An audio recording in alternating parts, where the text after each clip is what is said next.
A friend of ours actually, who is a yoga practitioner, Yeah. has been practicing yoga for many years at Kevilism and traveled all over this country. Yeah. And he recently got accepted into the Harvard School of Divinity.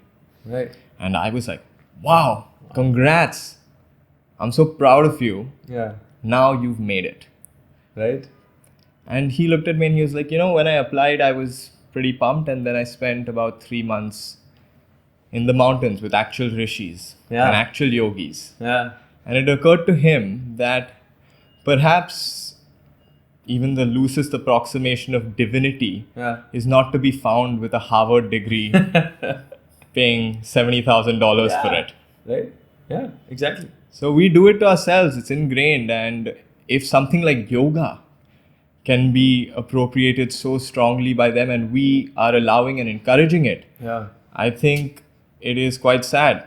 And on the yoga point, when you just said it, this friend who we both know very well, I caught myself doing the same thing. When I asked him last time when we met, I think we were just talking about getting a license to be a licensed practitioner or licensed teacher of yoga. And I said, oh, have you done your International Yoga Alliance training? And he said, no. I said, oh, really? He said, yeah, I'm not interested in getting International Yoga Alliance certified because that's an organization based in the US.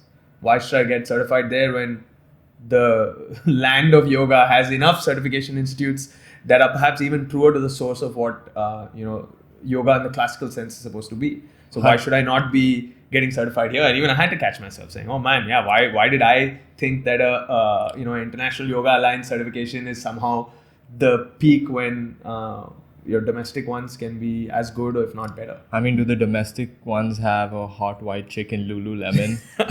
Probably not. Yeah, I think it's become so.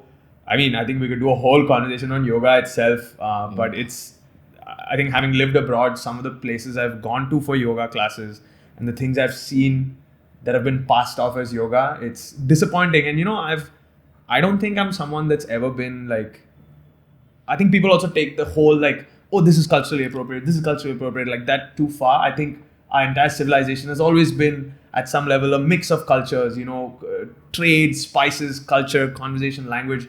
Intermix is okay, and adoption of a practice can be a beautiful thing. In fact, yoga, there's absolutely nothing fundamentally Indian about it to the extent of its application. It's a human experience. It's a human experience that everyone can do and should do.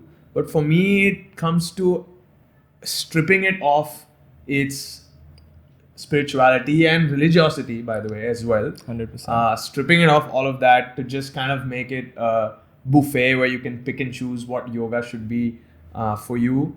Even if you want to do that, that's okay. But then, it's going so far away from the source of what that should be, I think, in many cases, where for the first time, I never thought I'd care until I went for a yoga class, or went for a class that was pitched as a yoga class. And, it was like playing hip hop music and you're doing physical toning exercises, listening to upbeat music and dancing. I'm like, what is going on? This, even I'm offended, and I don't get offended easily at all. So it was embarrassing. But, call it a fitness class. Call it great. I have no opposition to it whatsoever. And in yoga, asana is just one small part of yoga. What everyone is pretty much doing is asanas, which is fine. That is actually true in India. It's true abroad. Yeah. But certainly the true essence of yoga is being missed out if the focus is, say, on toning your glutes.